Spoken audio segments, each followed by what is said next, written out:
드디어 약간 안도의 한숨이 쉬어지면서도 약간 이것도 약간 좀 울컥한 게 있어요. 얼마나 좀 오래 기다렸을까 선수 본인이. 사실 그 누구보다 본인이 가장 답답하고 괴로웠을 텐데 마스크를 집어 던질 때나 그리고 끝나고 난 다음에 이제 콘테가 안아주는 모습이나 아마 뭐 요즘 최근에 콘테 인터뷰나 여론 이런 거를 떠나서 콘테 감독이 이기기 싫을 리는 없잖아요. 손흥민 선수를 많이 아끼기도 하고. 아끼고 손흥민 선수도 팀에 도움이 되고자 하는 마음이 얼마나 큰 선수를 우리가 알고 맞아요. 본인도 답답했을 텐데 그 여러 가지 쌓였던 것이 한 번에 좀 그래도 약간 녹는 그런 모습이 아니었나 싶습니다. 그때 그 레스터전에 프리미어리그 올 시즌 첫 골 넣고 그때 세레모니를 기억하시죠? 기억하죠. 네, 저는 그때 감정이 좀 비슷하게 다시 들어서 이번에 그 사이에 참 많은 일들이 있었잖아요. 월드컵도 있었고 부상도 있었고 그래서 그런 아픔들을 딛고 또 골이 터졌기 때문에 이번 이 골을 계기로 한번 쭉 상승세를 이어갈 거라 믿어 의심치 않습니다. 토트넘도 최근에 부진이 있었는데 상대하기 쉽지 않은 왕밤빵의 수중공을 상대로 4대0 승리. 심지어 잘했어요.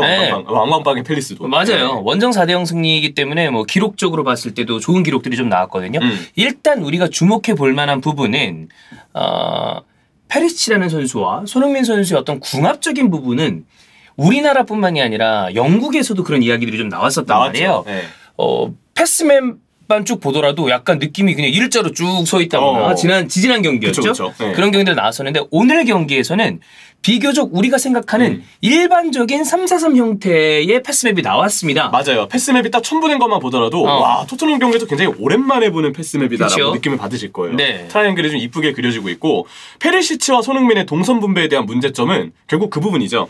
케인이 평소처럼 내려온다고 해도 손흥민 선수가 페리시치의 보조자 역할을 하니까 그 침투를 손흥민이 안 가져가고 페리시치가 가져가요. 근데 공격수 손흥민이 침투하는 거랑 윙백 페리시치가 침투하는 거는 중앙지향적인 움직임이나 넓게 빠지는 움직임이나 차이가 꽤 드러납니다. 크죠. 손흥민은 중앙지향 쪽으로 그래도 파고들 때가 많으니까 좀 더 골에 근접한 혹은 박스로 상대 수비를 끌어당기거나 뒷공간에 팔 수 있는 동선이 나오는데 페리시치는 전적으로 넓게만 이동을 하니까 사이드를 쭉 밀고 들어가는 스타일의 선수잖아요. 그러다 보니까 아무래도 케인이 내려와서 공간을 창출해주고 침투를 왼쪽에서 가져간다 해도 득점에 가까운 움직임이 나오기 힘들죠. 일반적으로 그 후에 나오는 것들은 그냥 이제 일반적인 크로스에 가까운 공격들이 많았죠. 그러다 보니까 오히려 콘테 감독이 원래도 가지고 있는 심지어 인테르에서도 사실 하는 축구의 결은 비슷했어요. 맞아요. 크로스 올리고 공격진 개인 능력 뭐 전체적인 스쿼드의 밸런스가 지금 토트넘보다 인테르가 낫다고 보이기 때문에 그래서 조금 더 뭔가 공격이 되는 모습은 있었는데 결국 그러다 보니까 콘테가 가지고 있는 공격 부분 전술의 아쉬운 문제점들이 더 우리 눈에 보일 수밖에 없어요. 여실히 드러나는 거죠. 근데 이번 경기는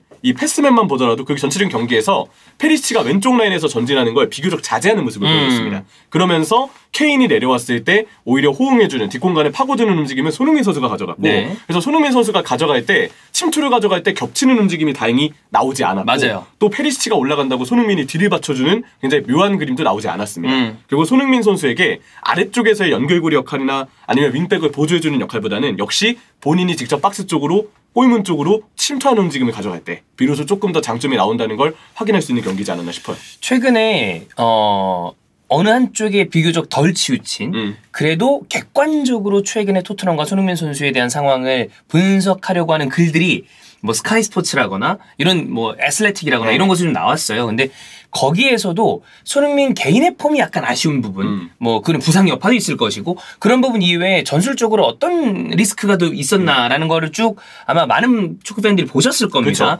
근데 오늘 경기 같은 동선은 제가 봤을 땐 이런 부분에 대해서 콘테와 선수들이 신경을 어느 정도 쓴 것 같고 그 부분 때문에 좋은 결과가 나왔고 손흥민 선수도 골을 넣었고 사실 지난 시즌 득점왕이었던 선수고 스탯으로 봤을 때 득점왕이 아닌 시즌을 쭉 보더라도 이 선수는 텐텐을 몇 년 연속 찍었던 선수입니다. 그렇기 때문에 아직 생각보다 리그가 많이 남았어요. 저는 이 부분을 조금 더 개발을 해서 원래 모습을 찾는다면 페리시치, 손흥민 둘 다 공존할 수 있는 뭐 없다? 이건 나는 그런 건 아니라고 봐. 조정에 의해서 가능해요. 근데 이 조정이 사실 좀 늦었다고 봐요. 그게 이제 문제긴 한데 됐다라는 데 좀 저는 의의를 두고 싶습니다. 맞습니다. 대신에 약간의 한계점도 보였던 이 경기인데 전반에는 사실 경기력이 별로 안 좋았거든요. 결국 이 부분은 패스맵을 보아도 좀 느낄 수 있어요. 미드필더 쪽에서 볼을 끌고 가주거나 흔히 얘기하는 메잘라 측면 중앙 사이를 좀 공격적으로 활보하면서 공격 가담이 되어줄 수 있는 미드필더의 역량이 아직 토트넘은 많이 떨어집니다. 근데 그나마 다행인 점은 뭐 이 결에서는 조금 더 플레이의 보완이 필요하겠지만 중앙 미드필더 전체로 봤을 때 마지막에 나왔던 파페사르가 꽤 괜찮은 모습을 보여서 그 많은 사람들이 뭐 그런 표현을 하죠. 비수마한테 이런 플레이를 좀 기대했는데 네, 맞아요. 오히려 어린 파페사르가 이걸 보여줬다. 물론 파페사르가 뭐 아까 얘기했던 메잘라 역할의 모든 결을 다 대체할 그것까지는 아닙니다. 아니지만 나름 중원의 비수마가 지금 네. 굉장히 애매한 상황에서 많이 애매하죠. 쓸 수 있는 카드가 그래도 좀 생겼다는 점을 네네네. 발견했다는 점은 아주 고무적인 일이로 볼 수 있죠. 그렇습니다. 어쨌든 동선의 변화가 있었고 네. 좋은 경기력이 부분에 나왔고 손흥민 선수의 득점도 터졌기 때문에 이게 발전이 돼야 이게 진짜 저희가 그냥 노골적으로 얘기하겠습니다. 저희 입장에서는 토트넘과 손흥민 선수가 이 잘하고 못하고에 따라서 네. 저희 전체적인 분위기가 달라요. 이거는 축구판이 그래요. 우리뿐만이 아니야. 모든 축구판이 그래요. 네. 그만큼 중요하다. 잘해줬으면 좋겠다. 손흥민 선수 진짜 너무 축하하고 네. 예 그렇습니다. 더 잘해줘야죠. 네. 그럼 이제 그거에 대한 리액션들이 이 정말 기다렸던 골이 나왔기 때문에 많이 터져 나오고 있습니다. 그렇죠. 예, 일단 스카이 스포츠하고 인터뷰를 한 경기 후 콘테 감독의 얘기를 좀 보면 그 잠깐 사이 욕 개먹었거든요. 진짜 잠깐 사이였긴 했지만 네. 한 주도 아니잖아요. 근데 엄청났어요, 진짜. 한국에서만 그런 게 아니라 영국에서 비판을 많이 받았단 말이야. 심지어 콘테가 이기는 의지가 없다. 막 여러 가지 얘기들까지도 해외 패널들한테서 나오더라고요. 막 뭐 그 해외 팟캐스트 방송을 들어보면 아니 할 수 있는 말인 건 오케이인데 본인의 그럼 잘못은 없다는 거야? 이런 뉘앙스의 얘기도 좀 있고 그랬거든요. 네, 인터뷰 관련해서도 언급이 있었어요. 네, 맞아요. 근데 이번 인터뷰는 어땠냐? 일단 팰리스 원정 승리하는 게 쉽지 않지만 좋은 경기를 했고 공이 없어도 조직적으로 자일자인 상태의 압박을 시도했다. 우리 스트라이커들이 득점해서 기쁘고 케인의 득골과 손흥민이 마침내 득점했다. 자신감이 필요했던 손흥민에게 정말 중요한 골이다. 그쵸. 이제 우리는 계속 나아가야 한다. 네. 라는 얘기를 했습니다. 그 현장에 많이 다녔었고 네. 저도 현장 중계 가보고 지도자들이랑 선수분들 만나보면 그들이 공격수 포지션에 대해서 이야기하는 거는 이구동성입니다. 공격수는 진짜 자신감이 정말 제일 중요해요. 골이 일단 들어가야 된다. 들어간 다음부터는 또 다른 페이스가 나오기 때문에 그쵸. 이 골이 터졌다는 건 저는 그건 그렇게 생각해요. 해리 케인 같은 경우에 올 시즌 스탯이 꽤 좋습니다.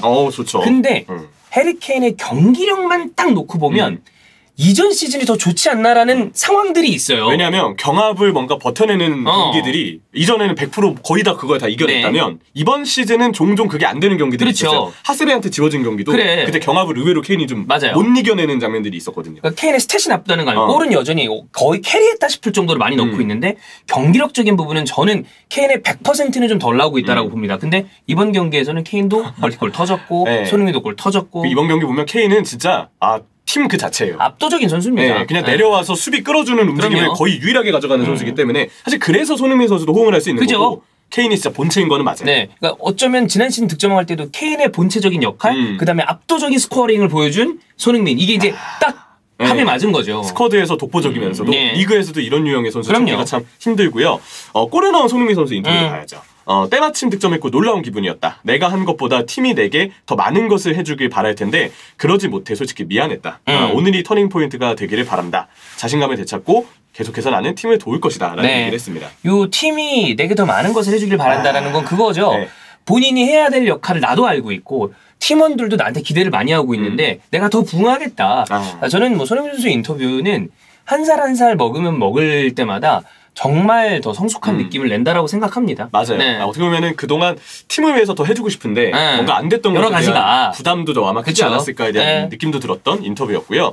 인스타그램을 보면 득점 이후에 마스크를 던지는 셀레브레이션의 사진을 시원하게 올렸습니다. 이전에 케인도 마스크 던지는 거를 한번 했었던 걸로 기억을 하는데 네, 그랬을 수도 있겠어요. 어쨌든 그래서 그런 답답할 거야 이거.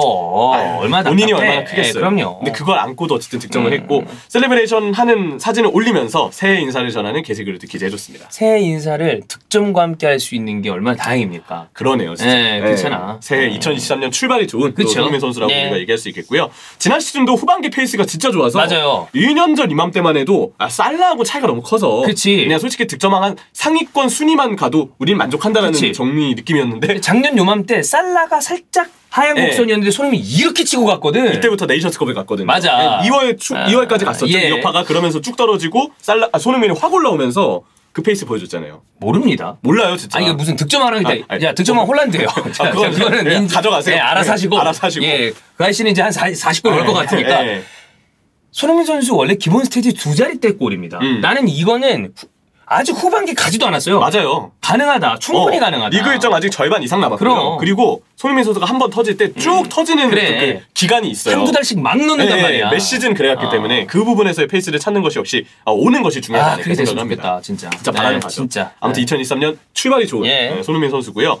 기록을 체크해 보겠습니다. 토트넘은 이제 2022년 전체 기간보다 2023년에 더 많은 프리미어리그 원정 런던 더비에서 승리했다고 합니다. 이게 뭐냐? 작년에 런던 더비 못 이겼고요. 거지. 올해 한 번 이겨서 작년보다 올해 런던 더비에서 승리를 더 많이 했다. 지난해 정말 런던 더비는 좀 안 좋았는데 이거는 어떻게 보면 토트넘 입장에서도 좀 좋은 출발이라고 볼 수 있겠죠. 그리고 뭐 제 입장에서는 좀 애매하긴 한데 북런던 더비거든요. 이게 북런던 더비에서 케인이랑 손흥민이 두 선수가 골을 많이 넣었는데 최근에 북런던 더비 페이스는 무조건 홈팀이 가져간다예요. 맞아요. 이게 근데 이번 전술 변화를 통해서 긴장할 팀이 아스날과 맨시티예요. 맞아요. 곧 있으면 맞대결 가지거든요. 원래 또 토트넘이 맨시티 잘 잡는단 말이야. 이상하게 잘 잡죠. 더블이잖아요. 맞아요. 근데 보면 그 케인이 내려오고 손흥민이 박스로 침투하는 그 그림 알면서도 못 막았던 게 하필 대표적인 팀이 또 두 팀이에요. 근데 두 팀이 뭐냐? 감독의 성향이 비슷하다. 그렇죠. 펩과 아르테타가 쓰는 전술이 비슷한데 교체를 비슷하게 하더만. 이게 상성이 비슷하다는 거야. 맞아요. 아씨, 여튼 이게 하필 이 시기에 나왔다는 거는 아무래도 맞대결을 기다리고 있는 승리팀에서는 긴장이 설마 이런 생각들. 자, 프리미어리그 역사상 단 2명만이 약발로, 그러니까 주발이 아닌 반대발.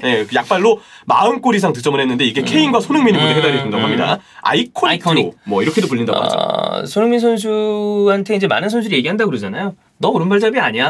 근데 맞는 것 같아요. 그래, 그러니까 정확한 양발잡이라고 얘기할 수 있는 뭐 옛날 네드베드 아니면 카솔라 이런 선수들이 생각나는데 손흥민도 왼발잡이 오른발잡이 이거를 얘기하면 의미가 없다. 맞아요. 그 레스터전에 넣은 왼발 골들만 봐도 엄청 인상적인 골들이 많습니다. 케인과 손흥민이 동시 득점한 경기, 그러니까 한 경기에서 둘이 모두 득점한 경기가 이제 34경기가 됐대요. 근데 되게 많다. 동시 득점 경기가 가장 많은 프리미어리그 듀오로 등극했다고 합니다. 이전에 살라와 마네가 이 기록을 가지고 있었는데 이제 케인과 손흥민이 이 기록을 제쳤다고 해요. 명실상부한 뭐 최고의 듀오 중 하나입니다. 맞아요. 그래서 둘이 합작한 골도 많지만 둘이 동시에 득점한 경기도 이렇게 많다는 점 확인할 수가 있습니다. 이런 기록들 생각보다 오래 갑니다. 그럼요. 아니, 그러니까 램파드랑 드록바 듀오 그 기록이 꽤 오래 있었잖아요. 그런 것처럼 이거 생각보다 오래 갑니다. 일단 한 팀에서 선수가 오래 뛴다는 것도 생각보다 그리기 힘든 그림이니까. 그래서 이유가 좀 될 것 같고요. 자, 분위기를 바꾼 토트넘과 손흥민. 앞으로는 이제 우리가 전망을 해야 되는데 일단 2023년에 출발이 좋고 분명 의미 있는 전술 변화가 가미된 것도 맞습니다. 하지만 우리가 기대는 되지만 약간 걱정이 되는 부분도 있어요.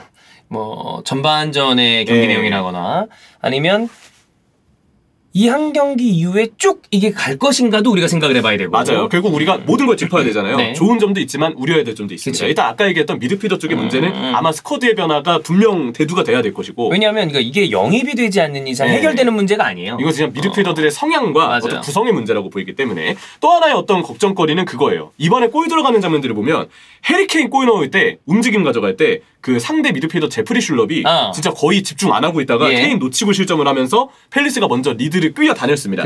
끌려 다니니까 어쩔 수 없이 라인을 올려야 되는데 요즘에 크리스탈 팰리스가 타이렉 미첼의 퇴장 때문에 미첼이 지금 경기를 못 나오고요. 워드랑 클라인. 근데 둘 다 나이가 많은 측면 수비수들이에요. 근데 이 두 명을 가지고 라인을 올리려다 보니까 후반전 한 중반쯤 됐을 때 이들이 너무 지쳐서 뒷공간 커버를 못하는 모습들이 보였거든요. 그러면서 팰리스가 어쩔 수 없이 라인을 올리고 그러면서 측면 수비수들이 지쳐있는 상황이니까 털리고 그래서 약간 토트넘이 편하게 공격을 할 수 있었던 게 후반전의 분위기이기도 해요. 자, 이게 결국 팰리스의 상황이 약간 토트넘 입장에서는 운이 따른 부분도 있기 때문에 앞으로 어떻게 토트넘이 잘할 수 있을지는 좀 더 지켜봐야 한다라는 약간의 여지는 남겨두고 싶습니다. 그렇습니다. 그러니까 이게 운 때문에 토트넘이 이겼다 이런 게 아니고 원래 경기마다 이런 것들이 맞물려서 모든 게 승리가 되고 또 무승부 패배가 나오고 그러는 건데 수정공의 상황을 봤을 때 토트넘 2경기 이겼다고 완전히 이 분위기가 뒤집혔다라기보다는 좋은 부분을 잘 살려가야 된다. 콘테도 마찬가지예요. 좋은 부분 잘 살려가야지. 만약에 다음 경기 때 또 빌라전처럼 한다. 그러면 바로 또 어떻게 될지 모른단 말이야. 리턴에서 바로 그냥 공격하면 됩니다. 그렇습니다. 그러니까 요 분위기, 요 상황, 후반전에 좋았던 부분 요거를 좀 잘 살려가야 토트넘도 잘 되고 손흥민 선수 또 골 넣고. 맞습니다. 이제 포츠머스전, 북런던 더비, 맨시티, 풀럼, 맨시티전이에요. 이 경기들 여기도 일정이 북런던 더비, 맨시티, 풀럼 요즘 좋거든요. 거기에 다시 맨시티면 토트넘도 쉽지 않은데 이 상황을 손흥민 선수가 또 잘 만들어 갔으면 좋겠습니다. 손흥민 선수 어쨌든 다시 한번 축하드리고 2023년에 손흥민 선수와 함께 잘 됐으면 좋겠습니다. 다시 손흥민의 해가 되기를. 화이팅! 화이팅!